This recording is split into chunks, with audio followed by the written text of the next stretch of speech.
Hi crafters, Raquel here with Paints and Glitter. Today I'm coming along and sharing with you a quick tutorial on how you can create these parrot tulips. They're absolutely adorable. I have used some dies from Spellbinders to create these pretty little flowers. They are going to be part of my giveaway that I'll be holding once I reach 5,000 subscribers on this channel. I invite you to participate. All you have to do is share my channel on social media with the hashtag PaintsandGlitter.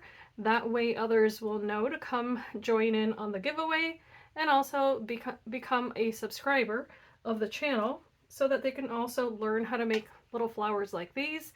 And if you want to know how to use them, here is a sample I have created. In a live video, I shared how to color the 3 tulips that are here. And then separately, I went ahead and added the 2 smaller flowers that are here. So these are also made, by the way, with the same die that I used to create this larger one here. So this is the one that I'll be adding to the giveaway. And what I've done here is just to give you a sample of how you can create a beautiful album cover or perhaps a card using the same colors and that sort of thing, and then incorporate the 3D flowers. In the tutorial that I shared live, which I'll link below, I also shared how you can learn how to color the hair on this particular little stamp, which is Miss B from Prima, and she's a Julie Nutting doll I had used in the past, and I was asked how to color her hair in different colors, so I went ahead and did the blonde. So I'm going to give you a quick walkthrough of this little book, and then this video will be the tutorial on how to create the little flowers. And what I'll do is that I'll just speed up the video so that way that part becomes a little bit faster. I did use Nuvo products on those papers, so that way you could get that beautiful result. So this little book opens like so. I went ahead and lined the inside off camera and added a bunch of other little things, so I figured I should share it with you. It opens like this, and here on the front cover I added a little tag, as you can see there. I also added from this collection, from this mini album, I added the little lock and key which come with this set. Super cute. And then I topped that onto another little tag that is cut also with a Tonic Studios die. Here I did use Nuvo drops, by the way, to color in that beautiful little locket. Then here I've used some glitter card from Tonic Studios as well as some mirror card. This ticket and trinket dies from Tonic Studios, so a little bit hard to say that, but super duper cute die set that you can incorporate into all of your other mini albums. So here, this little page, I added one of the tags from the collection, which I topped off with another piece of card from the paper collection that I used, which was from Authentique, and I did share that in the live video. So this opens like so, and on here there's a little tag that I added with this pretty little girl, and she was part of that paper collection. So was that little flag that says BU, and then I just added a piece of glitter ribbon there with a little eyelet, and then that just tucks right there. And each page is a pocket, so I can fit photos inside or any kind of journaling that I might do. So here I created a pocket with a little belt band, and that's also from the Ticket and Trinket collection of dies. This comes out. What I did here was that I used another die set from the memory book collection to create a hinge, and then I decorated the front just with that little tag, and then I did add a little gold heart paper clip that I had, and this just opens like this. And as you can see there, I can add photos or maybe do a little bit of notation or journaling on top, and then add a picture on one side of the paper. So it's really dependent on how you like to craft that you use these things. So it's all up to you. Here, this next page here, which is the back of the second page, I added another little tag and then some ephemera from the paper collection. So it's a little kind of Victorian lady with a red bow in her hair, which reminded me of the girl on the front. So I thought that would be super cute to add there. And then this page is just plain, but it is a pocket, as I mentioned before. So here I added another little tag, and then those little hearts are all from the same mini album collection, I believe. I think they are. I just went ahead and colored them with alcohol markers, and then also added Nuvo drops to color that. And then over here I added some different little hearts that I cut out with the die set. So one of them is a glitter one, another one in mirror card. And then I did all of the pages, by the way, in the same colors with the same color of matting layers on one side. So that's why you have the foundation there in the blue, and then the matting layer is in the pink. I like doing that just to keep a cohesive look in a book, and then I just keep adding to it here and there. So on the back I did a little tuck spot with 2 little tickets. I finished those off camera with a little piece of lace that I had left over. I just cut it down and added it there, then added a little tiny flower, and these were from Little Birdie. So if you're interested, that's what I used for the tiniest flowers in this book. Then I added 2 more tags. I cut down a piece of ephemera from the paper collection, that's the Eiffel Tower, and then I added the 2 photo corners. Those were also ephemera pieces. And this was a little tag that just came as part of the paper collection. I thought it was super cute. And then this closes back up like so. The 2 sides go in, and then the little notch closes the top. I did use Nuvo products on this little book.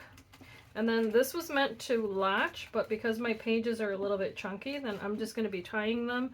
And as you saw on top, I'm using this piece here. This is part of the mini album collection that I use. And then over here on the back, there is a little pocket that I had created, and then I added this piece of ephemera. It says, "Make your life worth loving." I absolutely love that, so I went ahead and just added it here as if it were another little pocket or tuck in. But on here, all I did was add a little ticket that folds in half there. So again, just using the same paper collection. And then I did grab another die and create a little fold tag, if you will. So this is just this die shape here from the memory book collection of dies from Tonic Studios. And I used some ephemera to decorate that, along with a piece of twine and some leftover pieces of ribbon, or lace, I should say. So that is it for this little book. I thought it was absolutely adorable. So much fun to put together, of course. And if you're interested in any of those details, of course, you can watch the live video. You can actually, you know, speed it up if you'd like and all that good stuff. But yeah, now I invite you to watch the tutorial. And this is going to go along with all of the other flowers, by the way, that I add to the giveaway. So it's not just going to be these little clusters of flowers. I'm going to be every month adding another bunch of flowers. And leave me a comment. Let me know if you want me to create a tag with the flowers. I'd be more than happy to do that. If you want me to include, for instance, a tag with Miss B and then the little flowers, I'd be more than happy to do that. So I just want to say thank you for helping the channel grow, of course, and thank you for watching the videos and all that good stuff. I love to share creativity and encouragement, and that's what this channel is for after all. So thank you for watching and enjoy the video. So here to begin, we're going to grab a Nuvo Alcohol Marker from Tonic Studios in the color Dragon Fruit. That's number 454. And what I've done here is that I've cut out 3 pieces of watercolor card with the die set to create the little pistils. Now this die set does come with separate pieces that you can use to create these little tulips. And for each tulip, I did cut 2 pieces of card. That is what's recommended with that die set, by the way.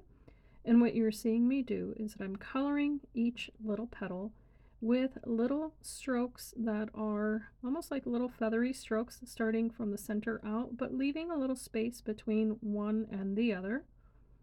And that is to emulate what the true flower will look like, but it's also to create visual texture by using color.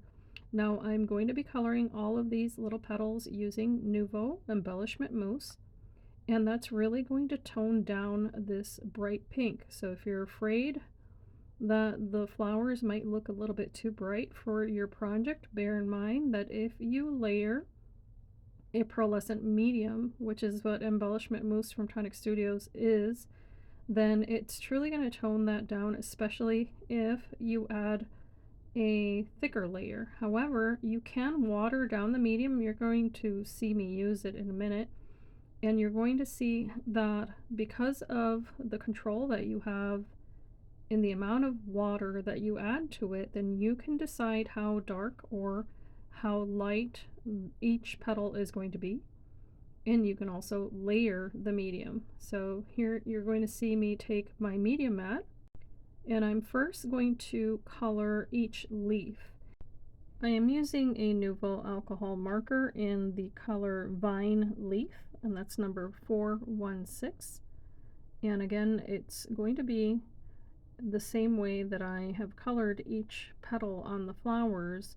This is only meant to create a base of a shadow and visual texture, but this is not the main color of this leaf. And I am still using watercolor card, so I discussed that in the live video. I wouldn't recommend entirely coloring this with any kind of alcohol medium, but again, I'm only using those pens to add a layer of depth in the color. So here's where I've taken my Nuvo spatula and only taken out of that little pot the quantity of mousse that I think I'm going to need. That color was peony pink, and that's what I'm going to be using on all of these tulips to go ahead and color every single layer. So I'm first going to do the front, and then I'm going to color what will essentially be the inside of the flower.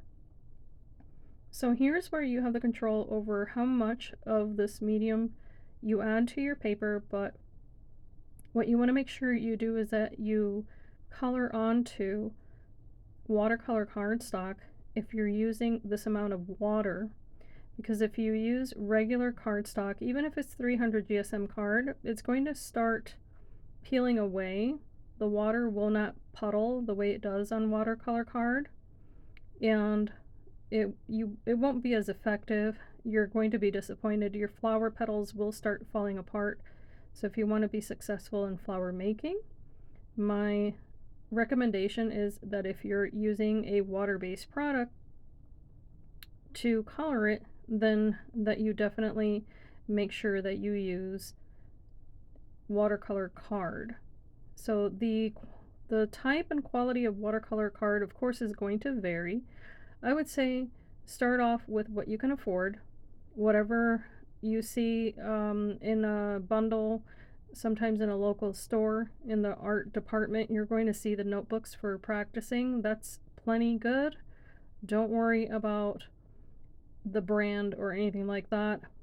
But if it does say cold press, then that's what I would recommend. That's what I use. So here you're seeing these other flowers that I did cut with a peony die set. This was not obviously a tulip, but I went ahead and used the same colors here, same technique, so I didn't bother mentioning it because it was not part of the initial tutorial. But here you're going to get to see how dark it was initially in the center, and how, because I did layer quite a bit of that Nuvo mousse, that coloring did lighten up quite a bit, but it still gave it a bit of depth of color there, and I really love the results of that. Moving along, we're going to continue now with the leaves. Now what I'm doing here is the same kind of technique, which is layering the mousse on top of the card using a watercolor brush. And by the way, these watercolor brushes were included in a previous craft kit from Tonic Studios. You can subscribe to the kits or purchase a one-off kit, but each one is going to be entirely different. So if you missed out on that kit, you can purchase these brushes separately. It is a huge quantity of brushes in my opinion, so they're very useful, and they do come in different sizes. So in this video, I think you're going to see me use 3 different ones, and I love that they do saturate the paper because they carry the water quite well. So what that means is that the bristles are good because they do soak up quite a bit of water, and that's exactly what you want in a watercolor brush. Now these little flowers here are actually the smaller version of the pink ones you see on the upper left hand corner there. And what I did is, because I'm going to add these to the front of the book, I took that green Nuvo Embellishment Mousse, and this was not part of the live video, so you get a little bit extra here. And what you saw me do there was that I colored the center only of those little flowers, and that's going to be important because once that mousse dries out, you're going to see that once I add color on top, it'll layer nicely on top of the flower petals without really blending into that mousse, which I think is phenomenal. So here I'm taking a tool, and this is a flower shaping tool by Spellbinders.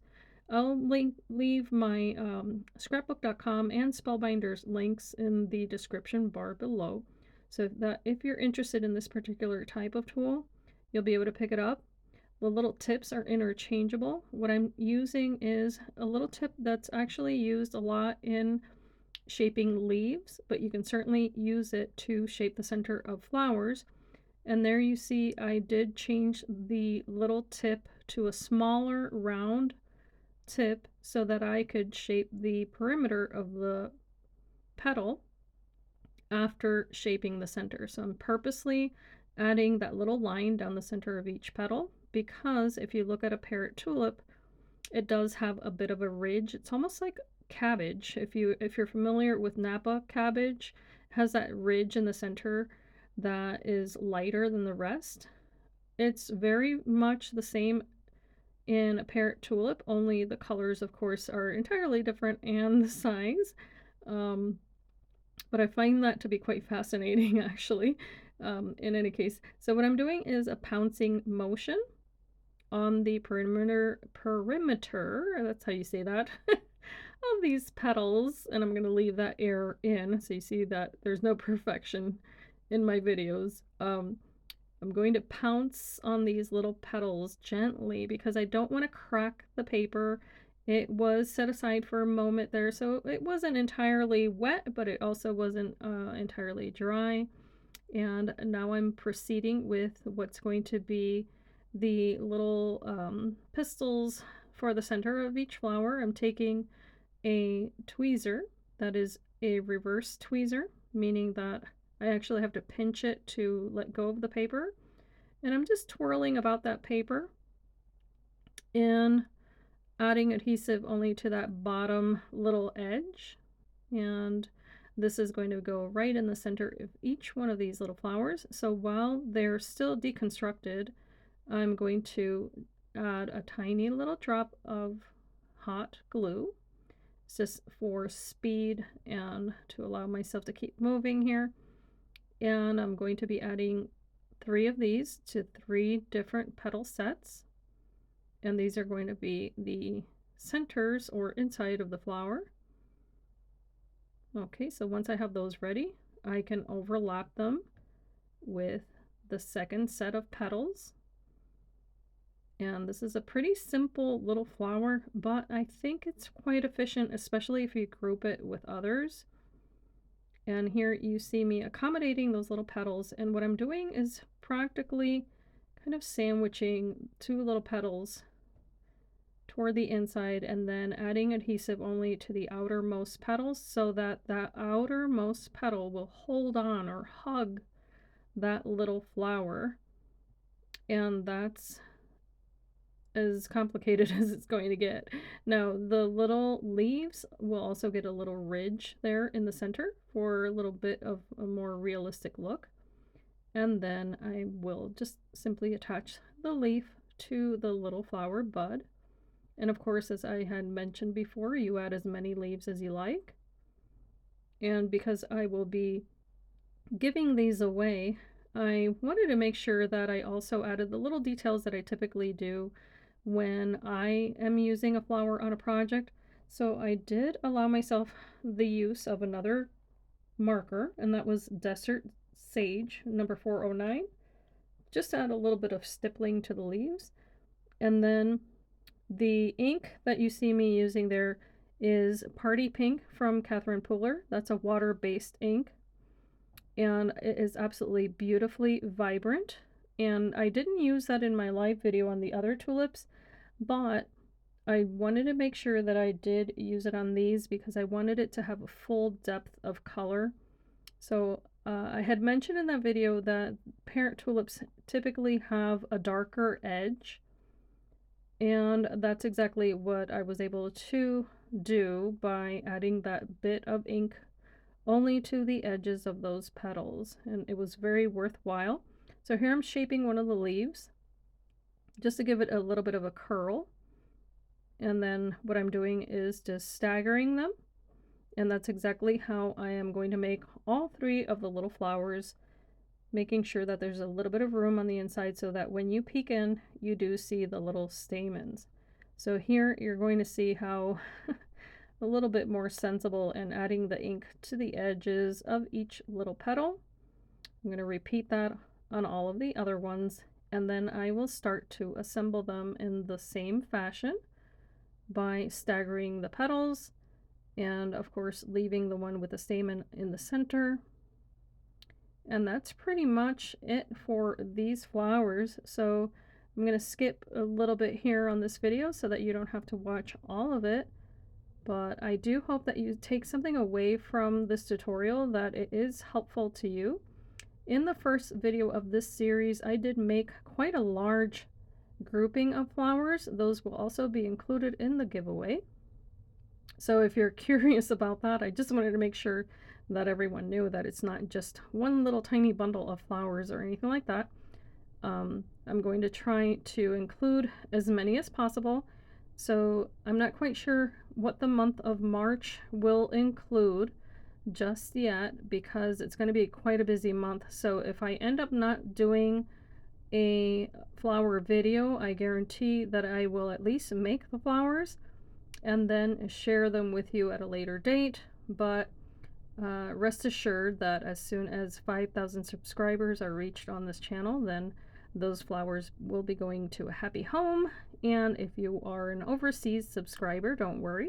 I will be doing a gift card instead to my favorite store, Tonic Studios UK.